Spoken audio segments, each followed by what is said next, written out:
Welcome into episode 100 of Coffee and Chel. We've made it 100 episodes. Myself and Stu are back once again, and big episode because it technically is like the first episode of our next season, as we've got our first look at NHL 25 with the drop of the reveal trailer. So in this episode, we are going to mainly discuss the NHL 25 reveal.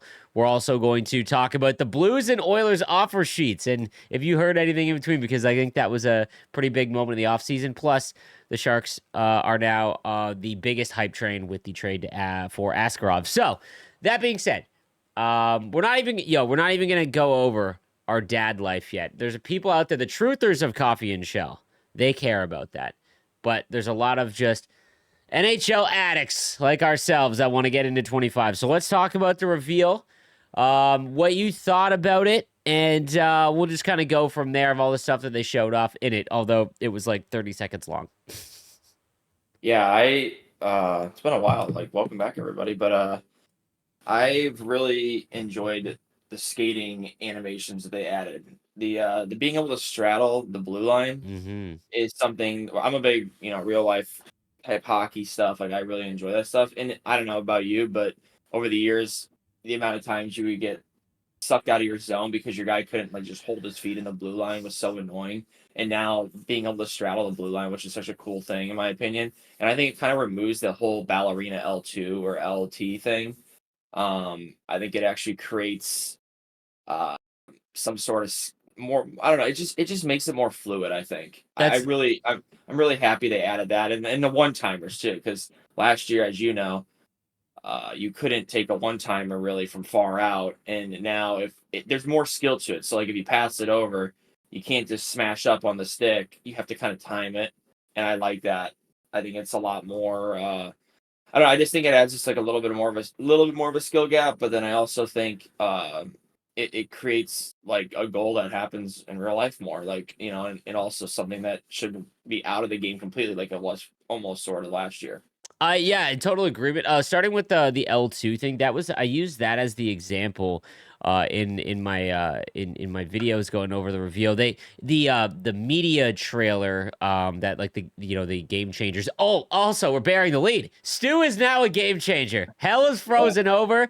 And Daddy Padre is an official, not game changer, design council member, a full fledged one. He's in there, talking to the devs and stuff. So I can't believe we ever got here, but here we are.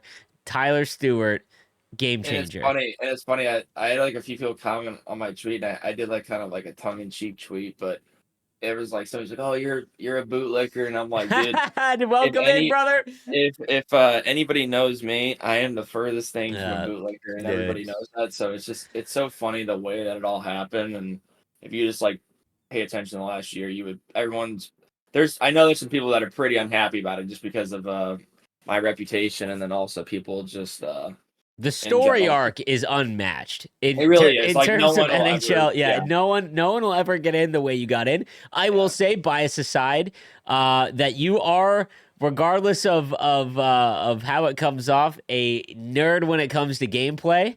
And a welcome addition to the Game Changer program. I think that sometimes people just assume it's content creators that get in, and if it was just content creators, man, there's a lot that are not in Division One and not really all that great at the game, like myself. So it's always Yeah. nice to get players into the game that are really good at. And the minute thing, I And do. like Oh, go ahead. in last year, I told a few people, and the people just don't know. Like I'd messaged people last year, like they're on the gameplay side or the Hawk on the Hut side, even though he wasn't doing the same kind of thing maybe last year, Yep. like Shark, whatever. And I don't know, like I would give them input on things and try to like troubleshoot things that seemed like they were messed up or whatever. And I wasn't doing it to like schmooze, butt kiss, whatever. I just want like a good game. I just want a good hockey game. I don't care, like closest thing possible. Try to replicate it, but keep it fun. Like I get the whole thing. So it's like I was doing it last year, even when I wasn't a game changer. So Yeah. it's just like Exactly. It was now I you would just have the I would title. have done the same thing this year. You know what I Yeah. mean? Because I just want to play something that is enjoyable and something that we all put time into. And I don't know, I mean, now it's just the nice part about it is like I have more access to be able to actually talk to these people and Mm-hmm. Mm-hmm. bounce things off them, and I don't know. I mean, hopefully there's something eventually where maybe they do a live event and the boys get to go out there, maybe have a That'd be coffee and sick. Chel live. That'd be I'd cool. love But that. I mean, we'll see. I mean, it's just cool though. It's I appreciate Clappy and them letting me in. Yeah, but it'll be fun. I've never thought I'd see the day, but it is nice to have you in there. That being said, so you mentioned about the L2. I do want to talk about that because in the trailer's so short, but Yeah. so before, if anyone that doesn't know, basically what happens is a day before that the worldwide reveal trailer goes out, usually the cover athlete, they'll do a thing where all the people with NDAs, all the journalists, all of the review companies like IGN and all of them, they'll get into a thing and then they'll show us kind of like a presentation, a little bit more in depth, slightly more in depth when it comes to the reveal trailer. So one of the things they showed was using L2 at the blue line, and they didn't show that in the same way in the reveal trailer because what I did was I went in and I showed an example of what NHL 24 looks like because I think it is overlooked in that trailer because it's all flashy cuts and like they're like next gen vision control, like it's all they are the kings at coming up with super complicated and good names for things that are just whatever. But that being said, when you go left and right at the blue line, you're right. Like you can only face the boards. And when you back skate, so when you were talking about the ballerina stuff, like when you back skate, you're keeping the puck to the goaltender, not your body. So if you back skate at the blue line, like that's how you would set up a lot of tip shots because it would kind of force your forward up top to look at you. Um, but the problem with that is when you L2 at the blue line, you're wide open for a breakaway against. Like if anyone plays aggressive on you, the puck, like your body's not in the way. You're holding the puck out away from you, and there's nothing there. Like if someone poke checks you, it's a breakaway against. Now in NHL 25, it looks like when you hold L2, you'll open your skates up and you can make a decision where to go, and you're keeping your body to the net, so you can kind of walk the line a lot more like Cale Makar as opposed to I don't know. Dan Boyle, I guess, is probably the best player I ever got to watch do it, but he was a magician. But no, I Yeah. do think that at the blue line is where you'll see quite a bit of it from the majority of the player base. I think at the top end, they showed a clip that Quinn Hughes did, that goal where he opens up his skates and comes all the way around and then in the forehand. That's a goal that's like sort of in NHL 24 and before, but you basically back skate out. Like that was a goal. Like you back skate out, but like your ass is beside the goalie, and then you back out into the slot where you would end up if you could open up your skates and skate all the way around in a circle on your forehand. So I think that's going to be interesting. It'll be curious to see how fluid it all is, but I think that what you said, like the word fluid would be how I would describe it as well. It just adds an animation that actually makes sense, and it's not just a flashy buzzword. I have a feeling that it might be something that we think is big right now, and maybe it's not utilized as much as we think because over the last few years, something that they've done is, or at least in NHL 24, um, with all the big hype they put on stuff, they walk it back a little bit. Like, Yep. full pressure system last year. I mean, by the end of the game, man, I barely see it. Like you only see it if you are pounding someone, which I think is like how it should be, almost. But I'm curious how you think about that because the full pressure system is still in the game. It's not removed. I saw some questions on that. Unless they state like something is removed or replacing, assume that it's there. And especially if it's like a back of the box feature, expect it to be there for the next couple of years because if they take it out, then that's a waste of a dev cycle. What are your thoughts on the full pressure system now as opposed to 24 and what it was like at the end of the game or the GWC cycle? Yeah, I don't know, from like what I hear, it's still kind of easy to get, I guess, but it's not as like at the end of the cycle of 24, it was like hard to get. You had to like Yeah, flip man. it Like out. you just didn't see it. You didn't see it, so it was almost like they just most of the year it seemed like they had trouble trying to kind of balance out like what they intended for and then what they were trying to implement, and then it just kind of like never worked and they like ran out of time almost. You didn't like it at the start, and I think that No, when it was at the beginning of the game, it was pretty rough. But more from like it's not realistic because I said this from the beginning that like it's a unrealistic way to get to a realistic outcome because there's yeah, the timer and it's like arcadey. But like in right. real hockey, when you beat the piss out of someone for 2 minutes, you get that penalty kill feel where the guys can barely move. And that sort of made sense. How do you feel about it now? Is it like in an okay spot? Are you okay with it in the game still? Yeah, Would you? I think if it, I'm okay with it in the game, and like we talked about it last year, I think it'd be cool if there was more things to decrease it or knock it down completely, like covering the puck as your goalie. That needs to be added. I Yeah, know yeah. everyone has ADD in our world now, and I mean I'm not trying to make fun of it, but I'm just what I mean. Like everyone just wants I to go got it. go go go go go Yeah, go, and no one wants to freeze a puck, but it's like you should get rewarded for freezing your puck as a goalie. Like that's a I'm a goal. real like yeah. That's a real thing. Like when I know my team's hemmed in real life, like I cover it up. I try to control the play. Like I think you need to do that. Or if you, I don't know, just different things like that. Even like if you ice it again, even just like if you ice it, yeah, you're still tired, but it'll go up a You should get a little bit. Yeah, little bit. Or like if you chip it out of the zone, it should, I don't know, just there should be more things that deter it than just like, oh, you have to like skate it out completely and then like wait that little threshold of time and then okay, it's gone. You know what I mean? And even then, like I don't I feel like the for making it go all the way down is kind of extreme because it's like, yeah, like you're still tired. It should like kind of like go down, I think. yeah. I I don't see think what you're it's like, saying.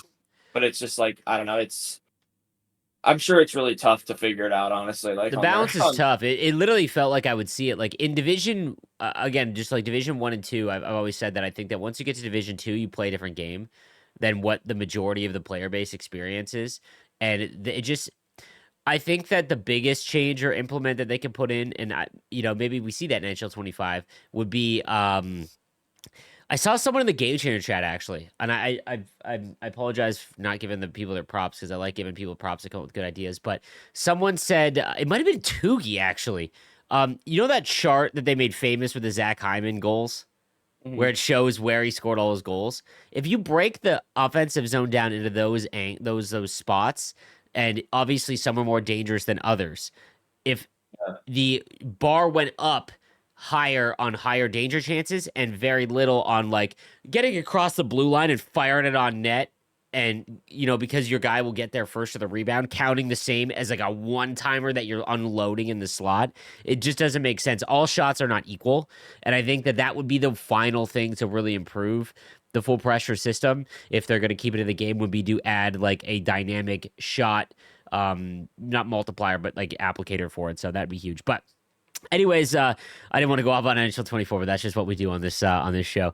Yeah, so back to the reveal. We talked about the L2. I think that the trailer was very light, like extremely light, and it was also much later in the marketing cycle. I don't know if that was on purpose, if it's they were working on things. I don't know. It's Yeah. not that much later, but like a week or two is pretty long. But that being said, I don't know how impactful the L2 will be. I have a feeling that it will be pretty impactful compared to the last few games. But we'll have to wait and see. You mentioned skill based one timers. So I said this in my reveal trailer, and I forget that the majority of the player base does not play at the highest level, and I found a lot of people say that like they still take one timers and they score one timers, and I think in World of Chel it wasn't an issue, but in HUD at least Yeah, it especially when they're all running 1T. exactly, yeah, they're all running one T with elite edges and stuff like so, yeah, like exactly. If you didn't have a one T forward on X Factor and you had a 2-on-1 or a 2-on-0, automatic save. Like it was Yeah. absurd, and I'm a lot of people confused one timers with the force cross crease like tap in. That's not a one timer. That is not a one time. I'm talking about you're up at the point where we're using the umbrella or the dime, and you fire it to Ovechkin in the face off dot. Those should go in with a player that's got great shooting. Yeah. You put it in their wheelhouse. So we'll have to wait and see how the skill based part works. There's definitely a timing aspect to it. And I hope like the guys that actually can take one timers that if you're using them in HUD or versus not Yeah, ESHL, but yeah. they're like guys that are like good at it, or they have like a higher kind of area Success rate. of yeah, like like Ovechkin can like you ever Dry seen a clip sidle at of the him? goal line. Like yeah, and Yeah, Ovechkin can handle like every spot where you put it, like yeah. in real life. Like he can 1T it somehow everywhere. It's like I watched Tarasenko for years, skated with him for years. God love the guy, great shot, but he couldn't take a 1T. and like people think like, oh, He just has because the you're in the best NHL, shot. Yeah, the best shot. yeah, And you have to people are score a like, bunch of oh, goals. you can take a 1T if you're in the NHL. It's like, no, dude, there's a lot of dudes that can't. They straight up be like, I can't take a 1T. I'm not good at it. Like, I'll fan on it or I'll mess it up, and it's really true. Like, not every dude can take one, even if they're in the NHL. So I That's think it'd be crazy. cooler if guys, like Stamkos and those kind of These guys. guys that Yeah, just hammer the rock. You mentioned a good thing. So while you were talking about the full pressure system, I brought back. I actually in Hockey Ultimate Team specifically.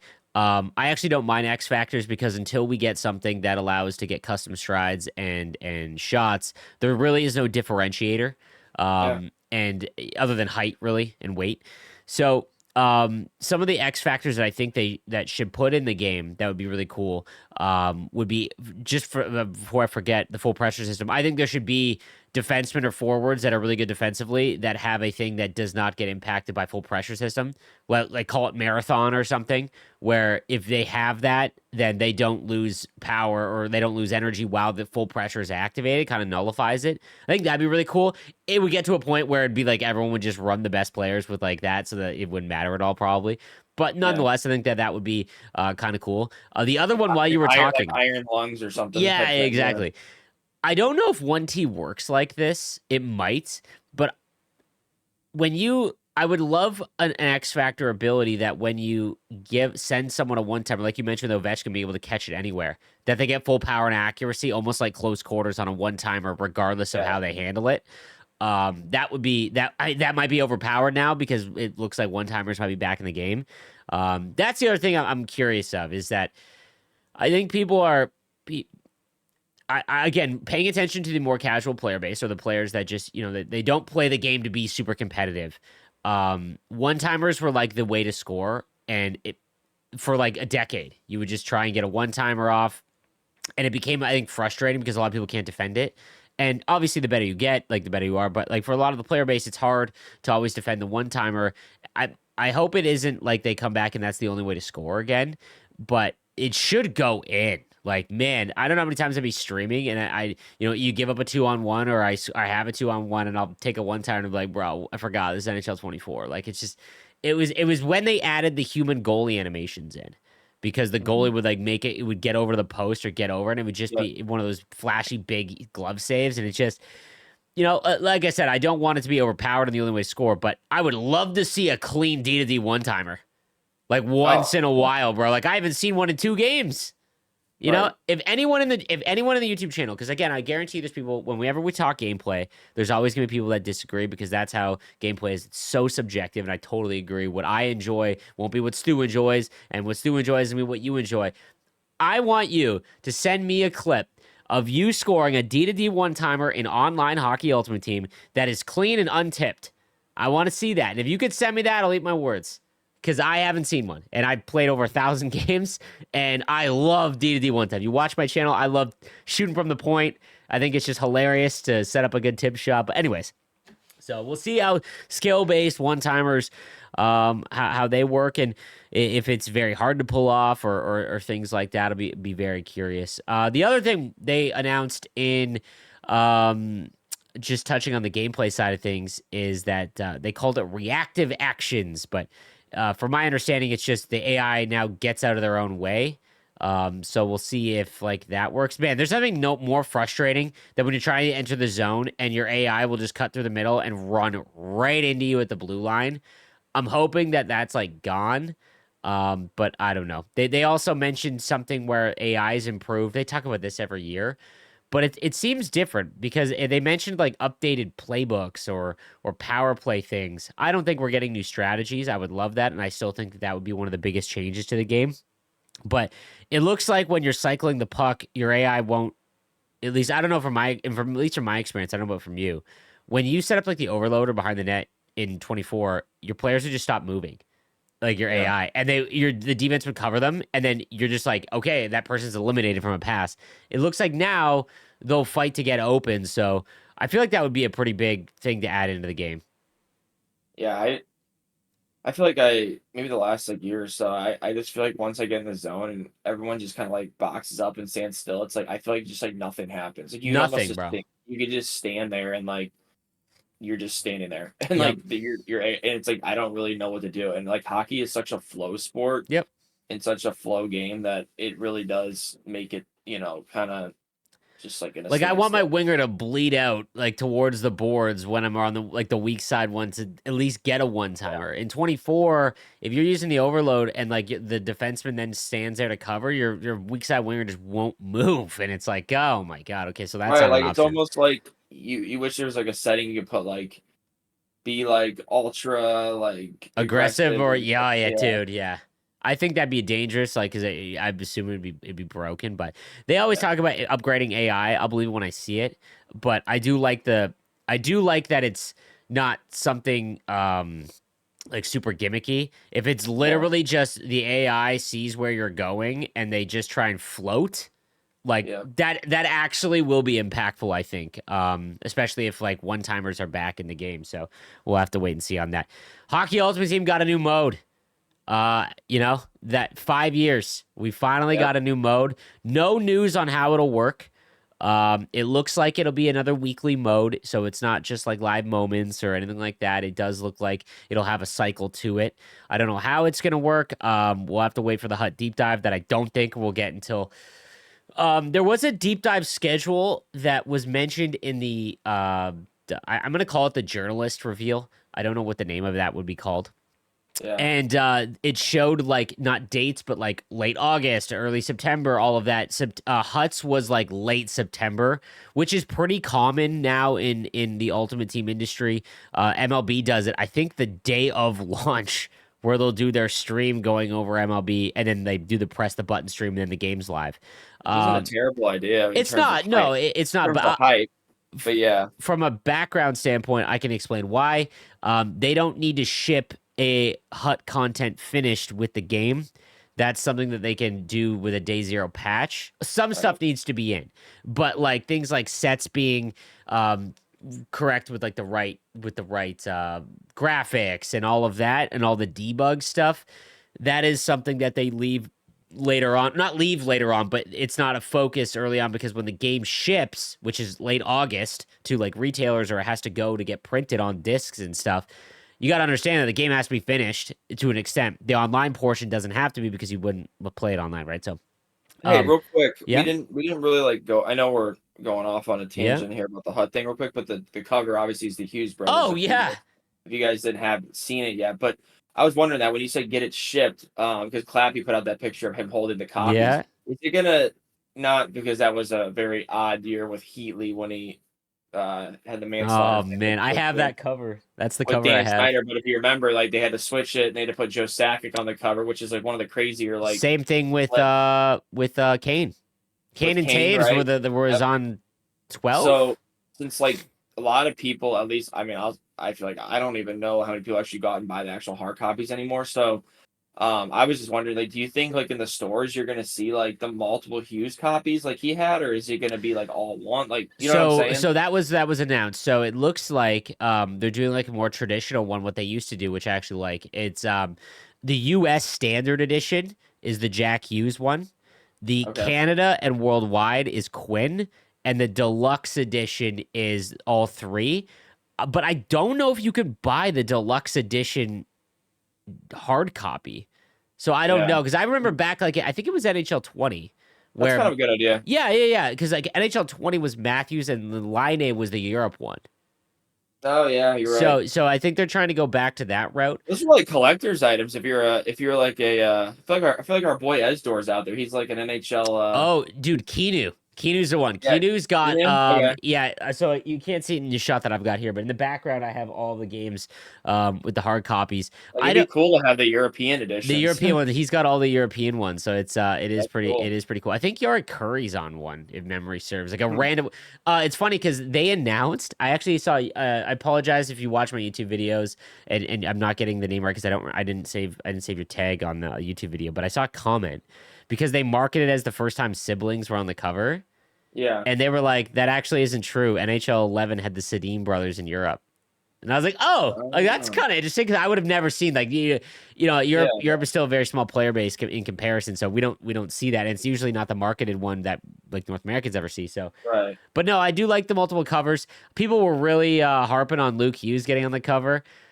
I like he's a brother, and he's not the main focus because Jack gets one, Quinn gets one, Luke is on the deluxe with them together. So, yay more New Jersey Devil Master Set player items, I guess. But Dude, I'm looking at the list right now because like I like my brain for yeah, forgetting the people that are on it, and like some of the people like I don't even know if you remember this.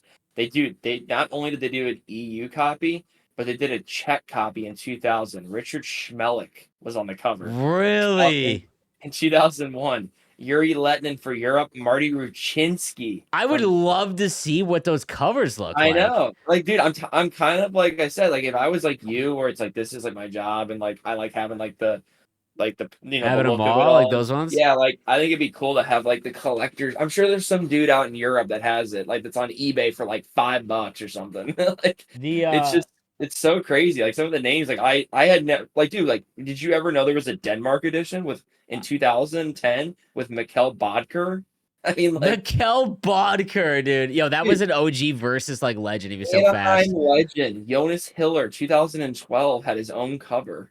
That's crazy. Does it actually look? Because like back then, they weren't the action shots. It was like the drawn one, kind of like. I gotta see some of these. That's I know. crazy. Yeah, so I never had like the only one that I always remember as a kid was like I said, like was the The one when Healy. the Healy one. I have the Healy one because you could. It's hard to find that one because it's Sakic. I think. Yeah, I think exactly. Sakic's the one that. Yeah. That's Crazy. crazy. That's crazy to know. Dude, fucking Jonas Hiller. Love that he made it. He's a cover athlete. No, I think it's all right. I don't think I saw the pre-order bonuses. They are going like they're overwhelming you with just packs, but like the names like you have like it's like the Family Heritage Choice Pack, like you know what I Yeah. mean? Like they're just trying. You can see the marketing switch over the last couple of years because if you go to the Hut store, there's just 27 different packs and you have no idea what's in them. Like Yeah. like the names are obnoxious and like you can see that like it's just the overwhelm. They're trying to overwhelm, with that. So. We'll see we did get some card art. It looks like 84 overalls will be. You could get if you pre-order before September 13th. If you're watching this, you probably play the game a lot. If you play HUD all year round, get the deluxe edition and get it before the 13th. Simply because it's worth the money of all the stuff that you get if you are a yearly HUD player. If you don't play HUD year round, get EA Play, and then get it for like 10% off. And go that route. So and also another thing you can do, get EA Play for $7.99, and when the game drops a week early in September, you can play for 10 hours. And play for 10 hours, and if you don't enjoy it, then whatever, cancel your EA Play subscription regardless. It's $7.99 for the month, and you get to test it for 10 hours. And you can also buy, if the only thing you want is to play the game early, you could buy the standard edition for $89.99 with EA Play. I think it's 10% off, so it ends up being $80. This is in Canada. Buy EA Play, which is for the month, it's $7.99. You can play 10 hours in that first week at September 27th all the way up to launch. And then on October 4th, you've got the standard edition copy. So you get what you wanted if you're not a HUT player, let's say, and you just want to play the game early. Go that route. Save yourself like $40. Like now that I'm older and have a kid, I am super cheap. So I'm all about that, man. Like I have a new respect for money, and yeah, so definitely go that route. I think I'm gonna make a video on the pre-order stuff because it's kind of confusing. They just try to overwhelm you with like additions and stuff. It's a dev unique marketing tactic to just try and overwhelm. And it's like, oh, might as well just get the big boy edition. So yeah, so the wild card thing, the biggest thing, I tried to emphasize it. Obviously, the new mode in HUT. God, we needed that. Right? We need to break up the cycle of rival squad battles, champs repeat. But man, that second line of the snippet. And another thing that was annoying, it's not in the reveal trailer, but the press release had 10 times more info. And usually you at least see a piece of everything. They didn't mention HUT Wildcard and, whatever. So in that little snippet of HUT, they talk about an XP progression path and specifically say, play the way you want to earn the rewards that are offered. And I'm like, dude, I was like, okay. So again, it might not be accurate and they'll probably, just scuff the rewards and it won't end up mattering. It all depends on the rewards. But and that's my thing is like I love the path because like we have it on yeah, MLB and it's great for me like not being able to grind all the time, you know what I mean? yeah, And you can kind of keep up and you can, and then they have the double XP weekends and you can do things like that. So it's the fact though, like I don't want it to get to like level 20 and have a mini mini pack pack, dude. Yeah, that's the and yeah, then get to level 40 and it's like whatever's better than a mini pack and then the next like just kind of like incrementally going better and then like oh it's 2,000 coins and oh never mind now you get 4,000 coins and it's just like these little tiny, it's almost like when we had objectives yeah. and I'm kind of wondering, did they get rid of objectives? So from what I would guess, is how this is gonna work. Again, we haven't seen the XP path at Yeah, we all. don't know We have anything, right? no idea how it's gonna work. My hope would be that you gain XP by completing objectives, right? Mhm. But the objectives aren't something that are unsustainable. Like, so what we saw was you 75 deeks with Scott Niedermeyer, and it's like, Yeah, dude, okay, I guess I'm going to squad battles and sitting behind the net. It's like 75 assists with right. whoever. I hope it's not like that. So my hope would be that the reward being for a launch, I'm going to use an example. Let's say they go the same route and every week we get a free card that we can work towards. Let's Mhm. say it's an 86 overall Quinn Hughes that you can get, okay? And in NHL 24, you'd be like, do all these objectives, and you'll get Quinn Hughes' card by doing all of these absurd objectives that you could only do via squad battles. Doing it online is just literally not possible. Like, scoring 75 assists with one player item will take you, most people, a month. And if you're good at the game, maybe even longer, because the better you are, the better competition you have. It's how it goes. What I would love to see is, okay, I scored some goals online. I got more XP towards the path of getting that card. So Mhm. I also am curious, is it a season long XP path or is it like weekly that runs with events? So if it's 2 weeks long, let's say, or 1 week long even, and you've got the reward is the 85 overall, whatever card, and you can do all those objectives, but those objectives give you a boost to the XP. But while you're doing those things in Rivals, you get a significant boost compared to doing it on squad battles. And if you did it in squad battles, it's got to be on Superstar, and then that gets you the most amount. Like, if you can do the deeks and goals and stuff on Superstar, I'm okay with equating that to online play. Just because I think for the majority of the people, like, Superstar difficulty is still very hard. Yeah. For the casual player. But like if you did it on Rookie, you're getting much less XP for that move or objective, right? You still get the big chunk by completing the objective overall, but while you're doing each one of those things, almost like Hut Rush, only it isn't broken and actually tracks. I would love to see it work like that. So like, yeah, there's a card, go earn it. I don't want to have to touch squad battles, or if I'm an offline player, I don't want to have to play Rivals, I think and it's probably going to be very touch and go, and like they're gonna edit it a ton over the year because it's probably not gonna be perfect at all if there's like modifiers or things like that and how they do it. And I swear, what you mentioned, dude, if it's premium pack at level 4, like, dude, miss me with that. Make the Basically, chase. basically like the Hut Rush rewards. That's Yes, what I'm scared of. miss Where me with that. like I get it, it's still free stuff. I'm not, Hmm. I get the whole Yeah, thing, but make it like the year when we had an MLB where it was like we had like the 99 Kershaw, like the 90, a what it was just Kluber. like, yeah, the Kluber, That like was and MLB 20 or 21, I think. everyone's a winner then. You know what I mean? And people are excited to like grind actually, even though it's I think the what, like, getting the grind or removing as much of the grindy feel, and what I mean by grind isn't like someone who can sit down and play for 10 hours. It's sitting down yeah. for 10 hours and not feeling like work. Like, if you're gonna sit down and you've got 3 hours to play on a Saturday, all right, you worked all week, you got 3 hours to play on a Saturday, you don't want to have to spend it going into squad battles on Rookie and getting the card. If you can spend those 3 hours and play Rivals or Champs, okay, or Wild Card, whatever the hell that is, and not and not be forced to play the way that the game makes you to actually get the card. That is one of the biggest changes in adds to Hut that we'll ever get. You know, it's not perfect, I think, but I think that goes a long way.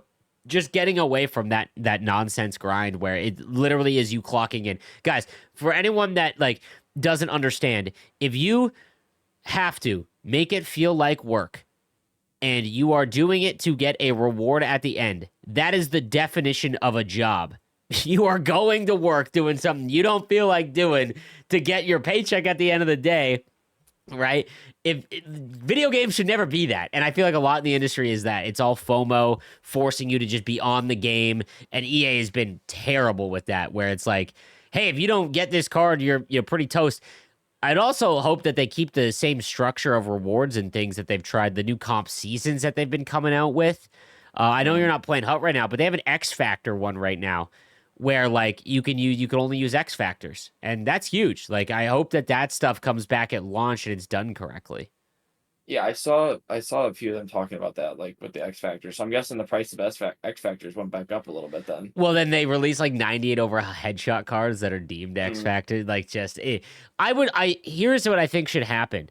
There should be a competitive I don't even know if the player base can support all this. That's like the big thing, right? Like not having old gen is huge because now those players, if they really Yeah, like that was another thing that I we haven't even talked on that yet, but like the player base needs to be big enough to support the new mode, which has always been the fear is that if you add in a new mode, now they're not playing rivals and you can't find a game.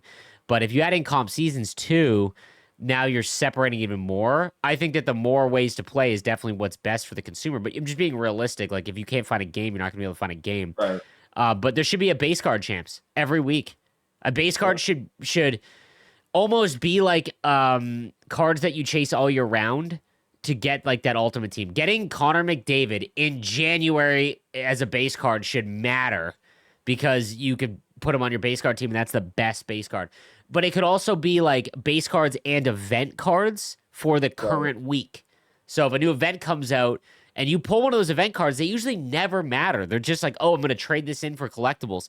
Make those cards matter by allowing us to use them in game for, like, I just think that would go a long way. And you can even expand it and make it team of the week and live moments as well. I think it kind of gets a little out of hand there. But just making those cards more useful would be huge. But no old gen, bro.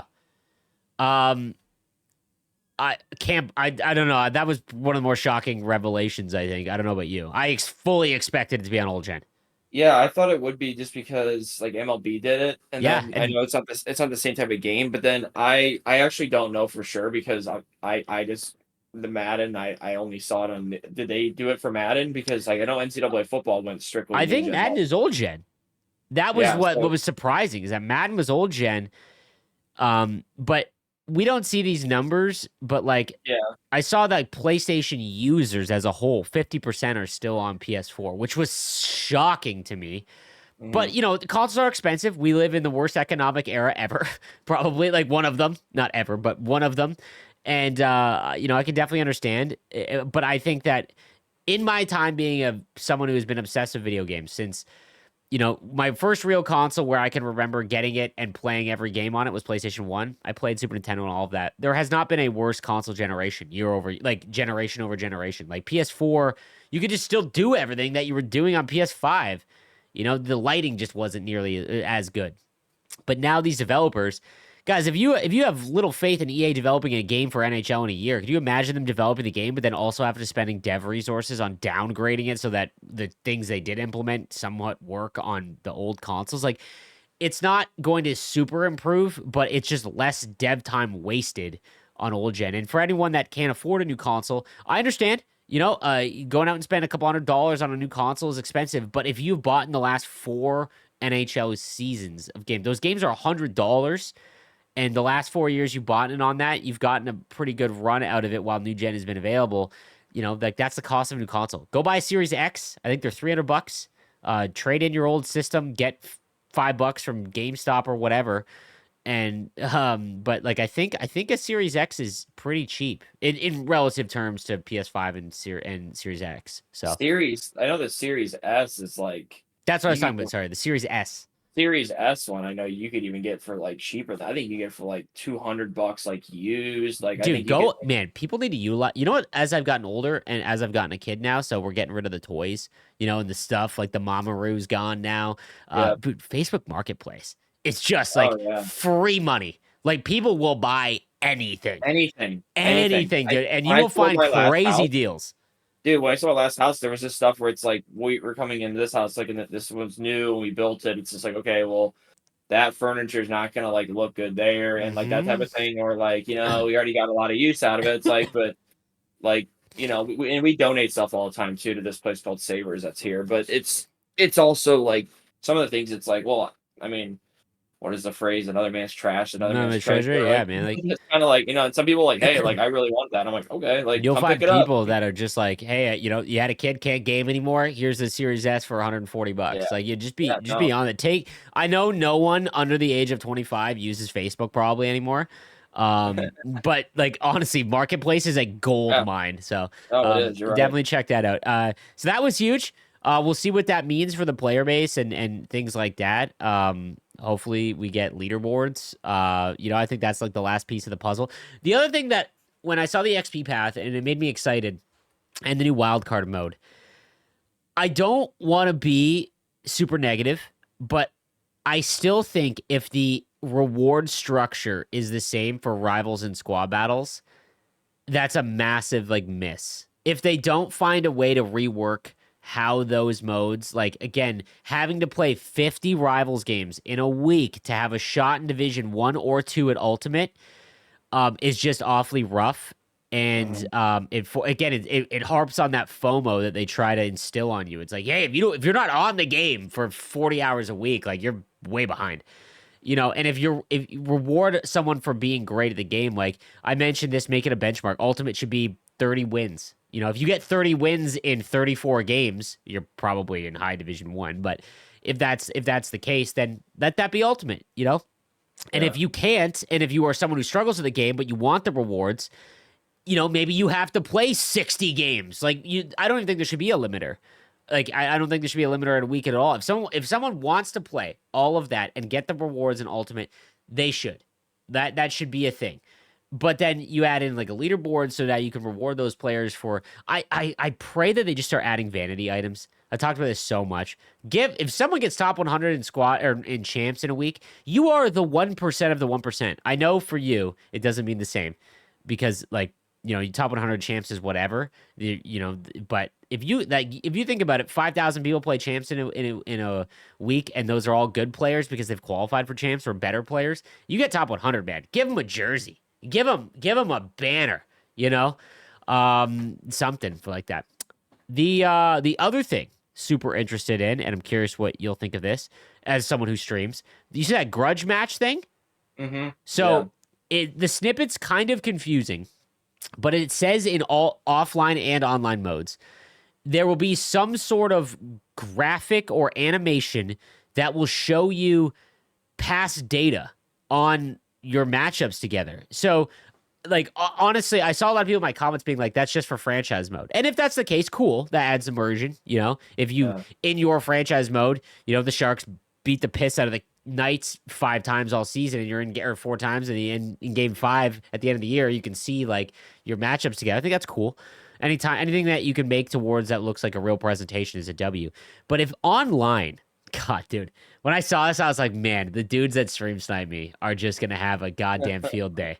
So, from my understanding, if you match up with someone that you played online in Rivals, it will show you past performances recent right. of that, which is like super cool and like a flex. So like if I'm matching up with you, I'm gonna lose. But imagine I win. I'm gonna sit there and make you watch that full cinematic of that. That says 0-1. Like I'm gonna make you watch that whole thing. So that's kind of cool. I think the other thing it does, World of Chel. You play a lot of World of Chel compared to me. Yeah, And something that I want to change dude, I think that we need friend of the podcast, Robert Thomas, to rip some Chel with us this season.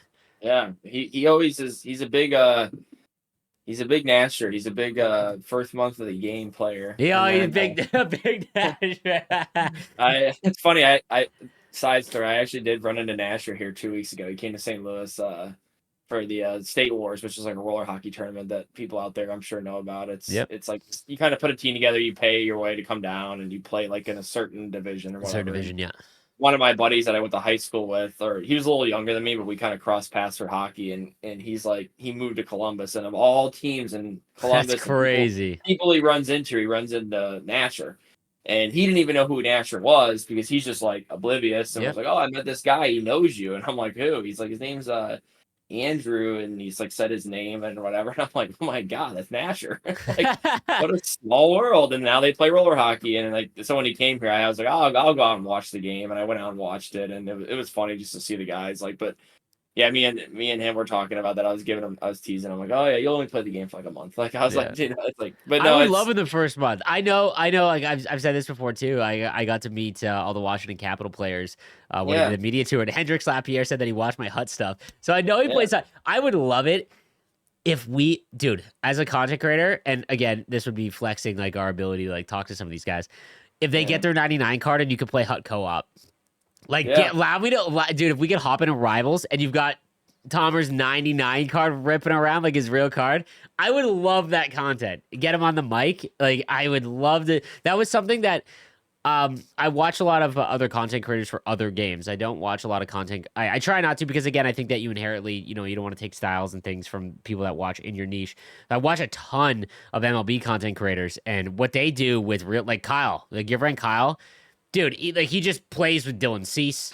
You know, like he just like they're boys, like and Yeah. his level is far higher than mine, obviously. But Right. I've gotten to meet a lot of players in over my experiences at all these NHL events and things like that I've been able to talk to and meet, and a lot of them play games. It would be really cool to be able to like do some more like videos with playing with some NHLers. I think that'd be a cool look because I think a lot of people don't realize how much these guys are just normal when the lights are off. So. That would definitely be something that cool place in World of Chel. But anyways, back to the grudge match thing. I think that for World of Chel, if you have like a club with your boys, when you match up for a game, for the most part, you don't remember anyone else. Maybe you get beat down, you remember that team name, whatever. But if it shows you like, hey, I keep matching up these guys and they beat us every time, like that adds, like emotionally, you will get more invested by seeing past performances, I think, Right. And I think that is good for the game if that's how it works. It was very cryptic in what they were in how they said it. So it'll definitely be interesting to see how the grudge match system works. I hope it's like your last 5 games against this player. This is all your stats. These are your goals against. Imagine it showed like replays or clips. Like I know we're getting out of control here, but that'd be kind of cool too. But anyways, the last big, it looks like this year is pretty light on World of Chel, and I know a lot of people are going to be disappointed in that. I'll be honest with you, someone who does not play World of Chel, you guys got a lot of love last year with the store. I don't even know if it works well and if it went over well. But like in the battle pass system, Hut, it's so funny. Everyone just assumes that they dump all their resources and money into Hut, dude. Hut just never gets big updates. So this looks like to be the year that they're finally doing something. But World of Chel, it looks like a little bit light. They mentioned like live events, and I'm like, does that mean like they're sending you out to Vancouver, or like is live events like every week? There's like I don't know. I'm I have to wait and see on that. I think there is a deep dive for World of Chel. I think the gameplay changes will impact World of Chel quite a bit. So that'll be hopefully it's better than last year. That tether system bricked goalies off the start. So it doesn't look like they're messing with controllers, by the way. They're keeping hybrid. They will not do that again. That's a bad PR move. So we'll see. What was the other thing? Oh, I low-key think franchise mode players might be the ones that get excited the most when everything comes out. Again, not gonna spoil, but what they showed in the trailer or in the press release was that there's a new franchise hub, and it's really good looking. They shot a little bit in the media thing, and there's a lot of other stuff in franchise mode coming that's gonna be announced. That I think the hardcore franchise mode players will really enjoy. So it's always nice. I like as someone. I don't know. You're a little bit younger than me. 2 years doesn't seem like that long, but back in the early 90s, just from like the era of gaming and like when it comes, like I was like playing offline like GM mode all the way to like NHL 08. I didn't really play versus online because I was just playing my boys like coach co-op. So I didn't really focus on online until like 9 and 10. But I played so much franchise mode every year, at least 100 to 200 hours every year. I dump into that. So I do love to see franchise mode getting some love. That's pretty much it, I think. From the reveal trailer, I don't think that there were and all of the other news that we've gotten. Um, the so I guess now, dude, as a Blues fan, walk us through the offer sheets, what went through your mind, how it played out. Mike Greer almost screwing you over, like all of that. Yeah, I was stunned by it just because it was we never get news like this in August. And when I saw it, I thought it was like a joke, like or just not a joke, but just like it was just like I don't know, Couldn't it was believe like it was weird. real, like that you You've guys were never offer sheeting. seen, yeah, and you never see the two guys. You've never had before. Where it's like two guys from the same team at the same time, and like I jokingly, and I'm not sitting here saying like I took credit for it, but it's like I literally, I think I showed you the text I sent. I sent like multiple insider people. I was like, they should offer sheet Broberg, like, and part of it was when I heard Frank Saravalli bring it up too, because I don't know, every year I always go like, look through the RFAs just for fun. And like look at the ones that are like realistic. Like obviously, if you like offer sheeted like most cider, you'd have to give up like a ton. Yeah, you're giving up But four first round picks. Like right, but that's it's not like it's not happening. Broberg was like that weird spot where like you could kind of do it enough to where like you take it's like a calculated risk, but then also like it's not gonna like cripple you, which it really isn't if you think about it. Like it's only I think it was only a second round pick for him, and then it was a third for Holloway, which and then it ended up being like a little more because we made that second trade with them, Yep.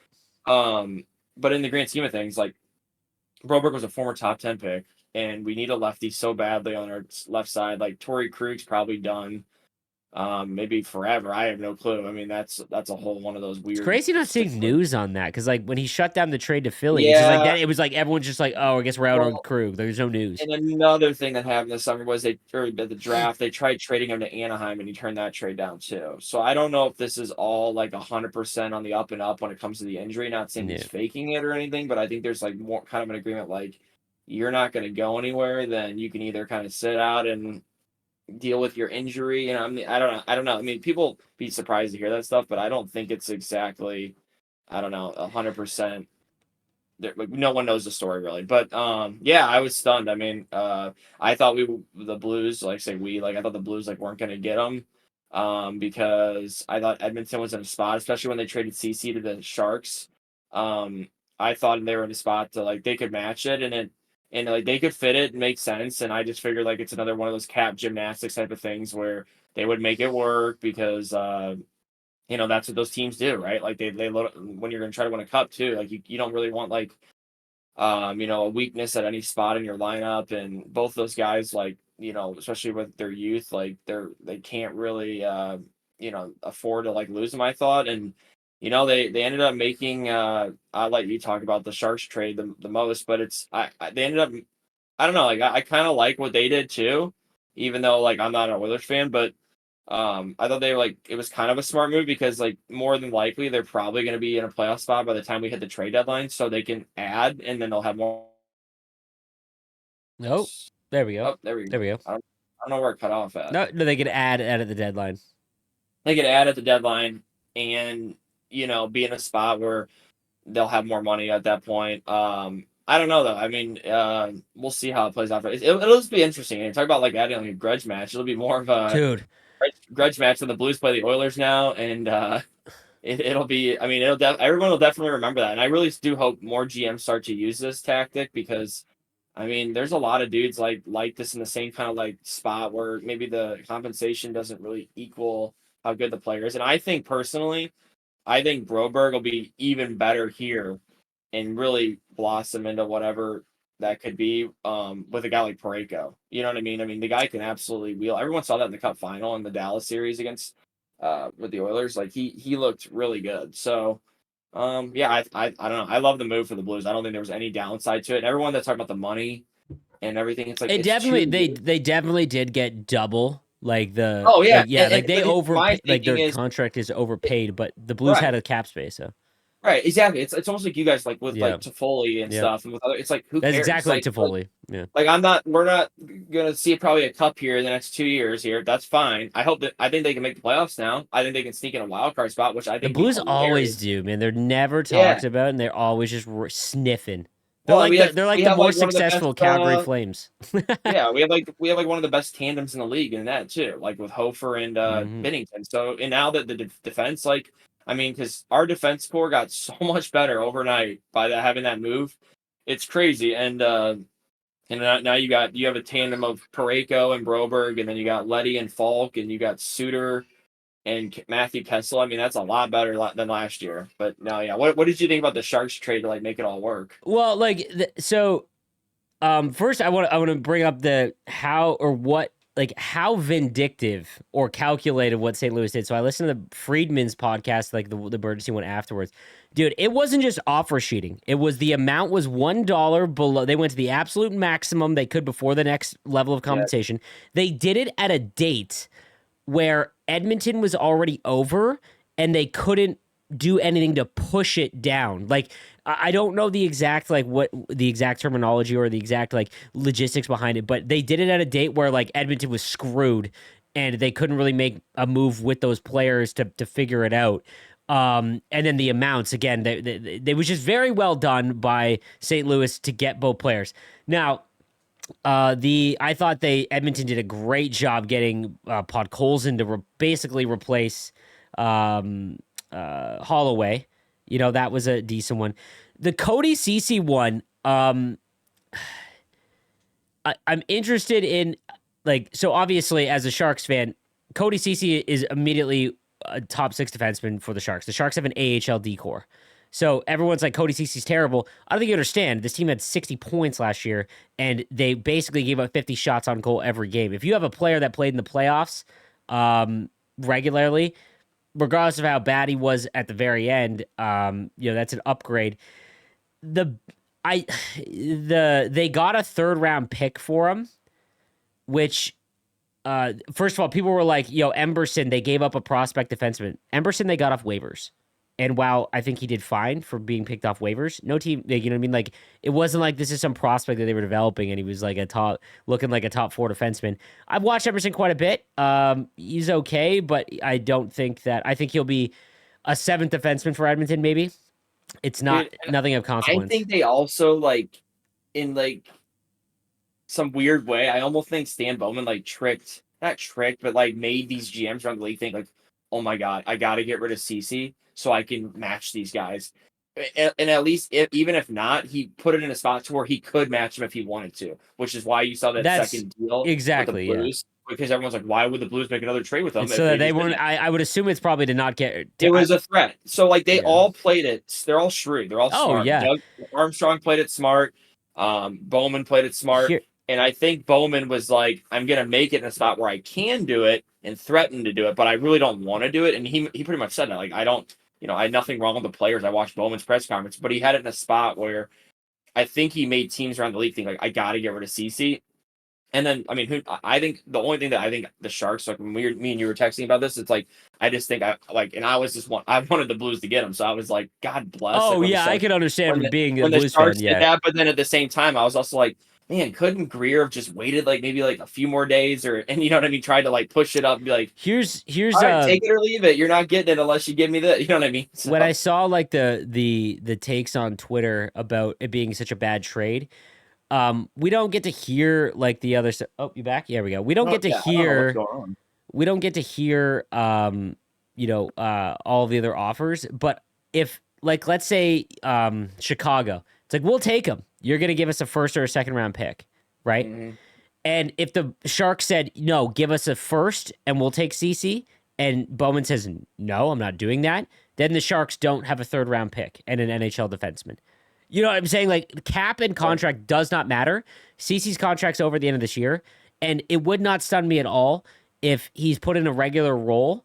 And the Sharks will be a better team this year, not much better, but they will just be a better team. That if he is flipped for a 6th round pick to who always needs a defenseman at the Leafs for like a 7th round pick or something at the deadline. But you know, what I mean, like I even if they don't trade him, it's whatever because cap means nothing. Just like that Toffoli contract, when everyone said that's a terrible deal, dude, you can't.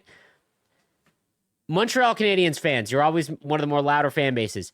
Your team ruined Kasperi Kotkaniemi's development. by throwing him into the lineup immediately and getting shit pumped every game because he wasn't ready and there was nothing around him, right? Now, he might have never developed into a good player anyways, but you don't put Macklin and Will Smith in and not have anything else to assist, right? These guys aren't Bedard. Those are once in a, every 10-year kind of thing. So I think that that was the thing with the Toffoli. I'm like, cap doesn't mean anything. In 3 years, where we maybe make a wild card in 3 seasons, and I doubt it. I think it's 4, but that's what I'm saying. So from the CC thing, I wasn't thrilled that they bailed out the Oilers, but as a Sharks fan, we got a 3rd-round pick out of a thing that we were not involved in.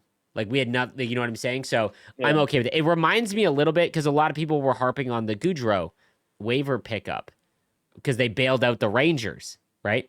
People don't understand that they tried to trade for Goudreau. Maybe like a pick was involved as well. The Sharks just wanted Goudreau because they need NHL players, and he would not waive his no trade clause. So they were like, put him on waivers and we'll take him. And that was how they got Goudreau, right? So scummy, but like that's, now let's talk about the big news that came out yesterday. Yeah. For all the CC haters or all the CC stuff that Greer took, getting the number 1 goaltender prospect in the world, and they did not have to give up Will Smith, Quentin Musty, Dickinson, or obviously Macklin or Eklund. Pretty huge. I think, that's it maybe makes them the best prospect pool. I think Anaheim is still slightly better, but I got to say that was a pretty solid deal. It ended up being basically Hurdle for Askarov because they gave Vegas his first pick, as well as Edson. I think I don't know. I always mess up his name. First rounder from Vegas 2 years ago, who actually looked like a pretty decent prospect. It looks more like a 3rd-line center, but looks like he's going to be a guaranteed NHLer. For the former 10th overall or 12th overall, I always mix them up. I think Wallstad went a little bit later. But no, huge. I think that's big. Like, let me ask you this: top end goaltender prospects. Do you think it is better when they face a ton on a bad team, or do they need a good team to be successful? Like, do you think that Askarov will do well? I think he'll do well. I think I told you that like 2 weeks ago when that rumor came out. I was like, dude, the Sharks should be all over that. Like, everyone that was like Montreal, they have Fowler. Carolina was the big one. I thought that it would go to. I thought he would go to Carolina. Yeah. And I also was like wondering like what they thought about Kochekov if they did that too, but I guess it's like get rid of Anderson and now it's Kochekov and Askarov. I think that was the thing. I just think like it's so much better for the league for him to end up there. Like for the Sharks, like I think like when number 1 goalies and it's like very obvious that they're like blocked. I think it's like good when they get, even if they're on like bad teams. I think it's good to have, like spread out the wealth. I don't know. I hate watching guys get blocked for years and years and years. Because of the what's a good example of that? Swayman? Although Swayman was a perfect storm. I think that they like. I mean, you could even say like Saros a little bit when Rene was there. Oh, Rene, yeah. I mean, he was probably where guys just stay too long. Yeah, I mean, there's been a few of those. Jeez, I'm trying to think now. I mean, you can come up with a bunch. Vasilevsky and Ben Bishop. Yeah, they waited on Vazzy for a long time. Like they did not, Yeah, I mean, you when the way that Spencer Knight was like going. Oh, that's the one. Yeah, all that, like that was another one. That would have been an awkward conversation had. Well, it's like it's even like with Askarov. It's like why when Nashville like clearly like loves Saros, like why did they draft Askarov? Which like it's fine, like whatever, they flipped them. But I mean, I'd say like the value that they flipped them for, like I think you guys like won that trade right now, at least. Like, you know what I mean? Like, it's tough when you look at it as hurdle for just because goaltenders never have good value in trades. Like, very rarely do they. Yeah. But when I think about like hurdle at 30 on a contract that's $6 million a year, which I guess isn't terrible because they've retained, but all the knee injuries and everything like that, it just was never gonna fit. We'll see how he does this year, right? Yeah, exactly. That dude, Vegas, I'm a little concerned. Like, I think that they are a good team, but man, they are the most injury. Petro had knee surgery too. Yeah. You have Eichel, and then you have Mark Stone, and then you've got Hurdle. Like, Vegas, if everyone is healthy, a powerhouse, I think. But man, are they are a couple pins away from.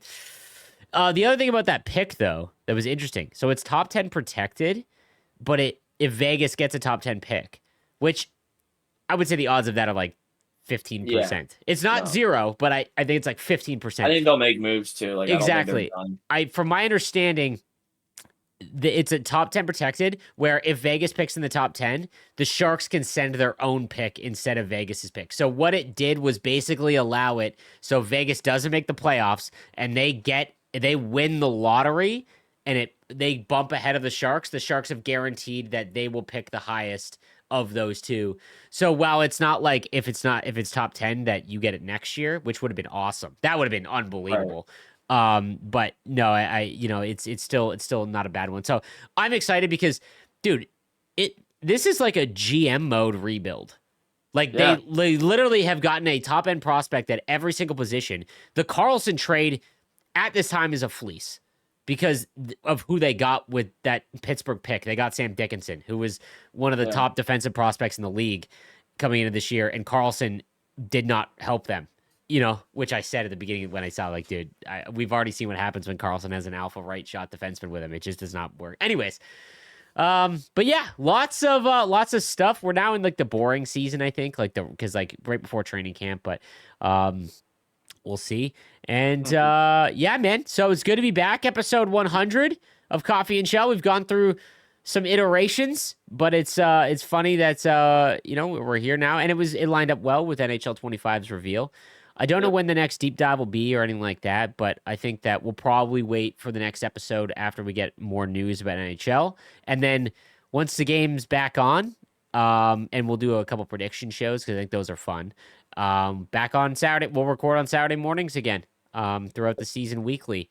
So appreciate everyone who's listened to the show from start to finish when it was me and Kesso all the way through. And we'll be back shortly with more NHL 25 news. All right, Stu. Thanks for wrapping on today.